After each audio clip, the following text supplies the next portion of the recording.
être assez particulier. Cette température, le 11 de Virton, avec, on le disait, hein, le moins de Belgali en défense, pas de changement dans le 4 arrière. Saito, Henkens, Eustrich, par contre, lui rentre. Et la passe interceptée par un Lomélois, récupéré par Electeur.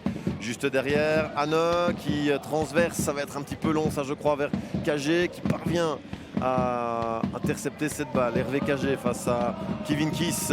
Fait sauter le ballon, c'est joli, le 1-2 qui fonctionne, le centre de KG et la reprise de la tête qui va dans le but. Ayoub Alach qui ouvre la marque sur la première occasion virtonnaise dans cette partie. Long transversal qui est allé chercher KG. KG qui tente le 1-2 lobé qui va fonctionner. Et le centre juste derrière pour Ayoub Alach.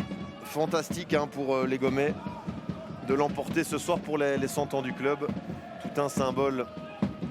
Ce serait Smith. Ouh, le centre est pas mal. Et la reprise de la tête de Kawe pour l'égalisation. Quelques secondes seulement après l'ouverture du score d'Alach. La réponse de Kawe. Tournante offensivement de cette équipe. Le relais avec Koki Saito, Smith qui a de l'espace sur son pied droit. Le centre et puis là, pas encore très fort en réussite sur son flanc, mais ça peut venir avec le soutien de Kevin Kiss dans l'espace. C'est bien joué vers Saito qui frappe et ça revient chez Smith qui doit la mettre au fond. Sadin, Martinez, oh là là, et Henkens qui la met au fond. Le but est validé après une vraie partie de billard. Passe devant par Henkens, on revoit Saito pour Kiss, première frappe contrée par un défenseur. La Smith se heurte à Sadin, une deuxième fois Martin. Laurent Lemoine. Excellente balle vers Smith qui a la balle du 1-3 peut-être au bout du pied. La remise vers Saito, la frappe contrée par Anthony Sadin. Première occasion. Deuxième mi-temps, c'est pas terminé avec Smith. Marc-Olivier Doué, première touche de balle, pas réussi du tout, ballon perdu et même donné à Smith. Le contre initié, si c'est but pour Doué évidemment, c'est terrible. Martinez et heureusement Anthony Sadin qui sauve son défenseur central à peine monté au jeu. Et Alach là qui rentre dans le jeu mais la transversale est un peu trop courte. Le ballon est récupéré néanmoins. Suleiman Anne qui va tenter sa chance sur le poteau.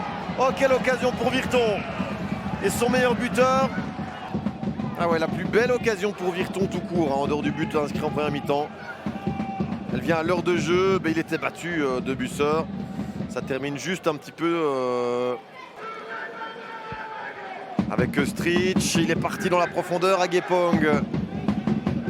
Ballon en retrait vers Eustrich, de l'espace, beaucoup d'espace laissé par cette défense de Virton. Et pour le même prix, avec Anas Hamzaoui maintenant. Jean Gibia qui se bat, qui la conserve cette balle. Le centre de Bia en cloche sur la barre. Ah oui. Et là la frappe dans le goal. Là voilà l'égalisation de Virton. Un quart d'heure du terme par son meilleur buteur, Suleiman Anne, qui fait 2 buts partout.